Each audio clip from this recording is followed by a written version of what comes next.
ఎవడు ఉండమ్మా ఉండండి డాక్టర్ గారు చెప్తావా చెప్పు నిన్ను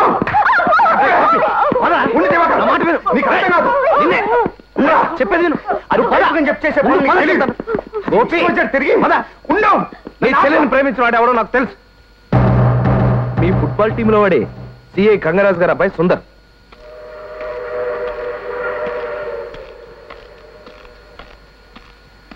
ఇదిగో సుందర్ కుమార్ కంగ్రాట్స్ అయ్యా నీకు కూడా తెలిసిపోయిందన్నమాట ఇదేం తక్కువ చేసా అది సరేగాని మరీ అలా తొందరపడిపోయావు వయసు కదా ఆ మధ్య నేను అంతే చాలా తమాషాగా డిసైడ్ చేసుకున్నాను ఇదిగో మనం ముహూర్తాలు పెట్టేసుకున్నావయ్యా ముహూర్తాలేంటి కార్డులు కూడా కొట్టించేస్తేని నిజమా ఈ విషయం బాలా నాతో చెప్పలేదు చాలా టెన్షన్ ఫీల్ అయిపోతుంది నా పెళ్లి గురించి దానికి ఎందుకో టెన్షన్ నీ పెళ్ళే అంటే నువ్వు బాలాన్ని పెళ్లి చేసుకోవట్లేదా అలాంటి తప్పుడు పనులు నేను చేయను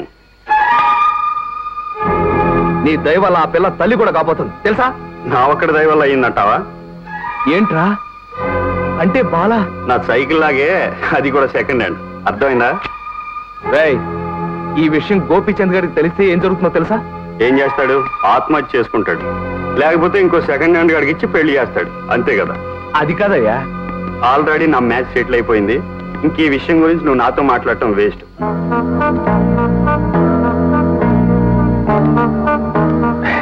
అది మాట్లాడేశాను విన్నాను కొద్దిగా స్పీడ్ మీద ఉన్నాడు సాయంకాలం వాళ్ళ ఇంటికి వెళ్ళి వాళ్ళ నాన్నతో మాట్లాడతాను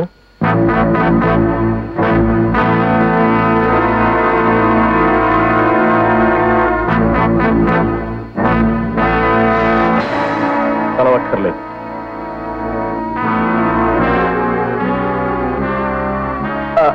ఆ సంగతి వినగానే వాడిని బ్రిడ్జ్ మించి గోదాట్లో తోసేస్తాం అనుకున్నాను నువ్వేంటి సాఫ్ట్ గా ఉన్నావు ఎలా జరగాల్సింది అలా జరుగుతుంది పద ఆలకించవయ్యా ఇదిగో మా రైల్వేలో 4 వస్తాదులు లాంటి గ్యాంగ్ మేల్ని సెటప్ చేశాను టైం చూసుకుని ఆ రామ్మూర్తి గారిని మర్డర్ చేయించేద్దాం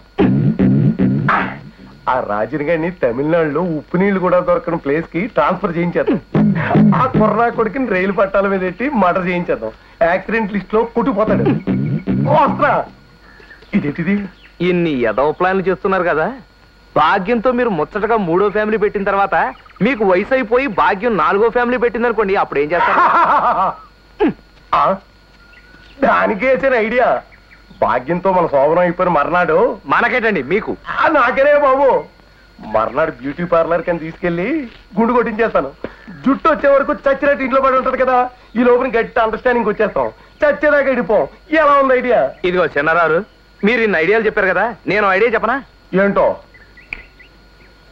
ఈవేళ భాగ్యం కొడుకు పుట్టినరోజు ఆ రాజన్ గారు పులిగోర పథకం ఇస్తున్నాడు మరి గ్లాస్కో జాకెట్ వేసుకున్న భాగ్యం తెల్లని మెడ మీద దగదగలాడిపోతూ మనం కూడా ఏదైతే ఎలా ఉంటుంది బ్యూటిఫుల్ ఉంటుంది ఉంటదా అయితే చేయనిద్దామా అమ్మో గుండులేంటి కలుక్కుమంటుంది దివాకరం మీరు ఏదో మాట్లాడుకుంటే వచ్చారట కదా ఆ భాగ్యం పిలుస్తోంది ఆ విషయమే కదా మాట్లాడుతున్నాం ఏమంటారు మరే బంగారం లాంటి ఛాన్స్ తప్పదంట లేకపోతే మరి ఆ రాజన్ గారు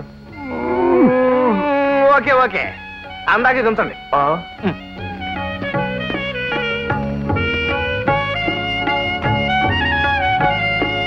ఇదిగో దివాకరం మెట్లు వెనక పక్కన ఉన్నాయి వెనక పక్క అమ్మా తెలుసులేవమ్మా ఎప్పస్ బేరం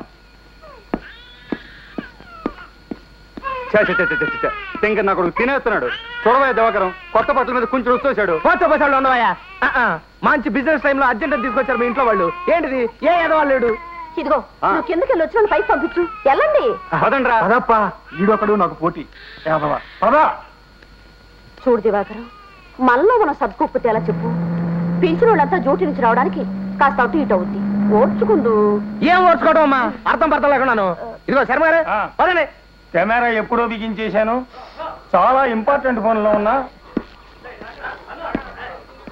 ఇదిగో శర్మ గారు భలే మంచి టైం దొరికింది వాళ్ళకి చెప్పకుండా మనం ఆ ఆట తీసి థ్రిల్ చేయాలి మీరు ఆ బ్యాటరీ తెచ్చిన ఒక్కటి ఎందుకు ఈ పనికి మాని పనులు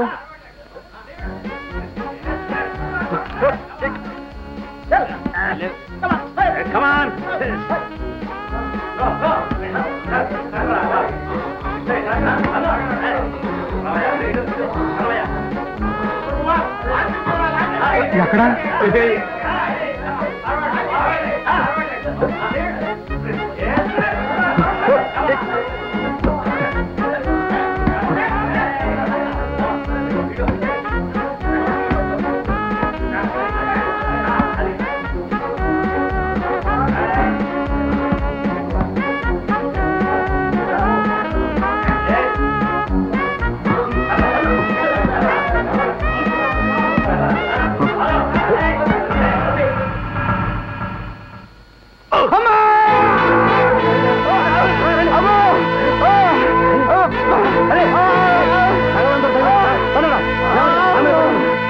శర్మ గారు మీరు ఈ ప్రోగ్రామ్ చూసుకుని షాప్కి వెళ్ళండి, నేను వచ్చేస్తాను. ఈ కాలం కోవాలంతా ఇంతే బావా. అవును, ఆట ఆడేటప్పుడు లోపల కట్రాయిలు వేసుకోవద్దు, సేఫ్టీ ట్రైన్లు చూడు ఎంత ప్రమాదం జరిగిపోయిందో. పాపం ఏమవుతో ఏటో.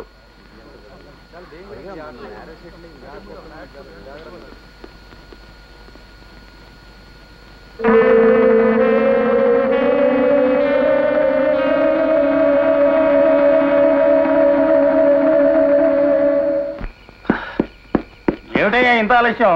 నీకోసం ఎంతసేపు నుంచి పడిగాపులు కాచు కూర్చున్నాను తెలుసా? ఇదిగో ఆ భాగ్యం క్యాసెట్. మరి ఆ ఎయిటింగ్ ఏదో మొదలెడదామా? మీరు కానీ చూసారా? ఏది? అర్జెంటుగా వెళ్ళండి, ఈ పని అయితే నేను చూసుకుంటారు. అలాగే.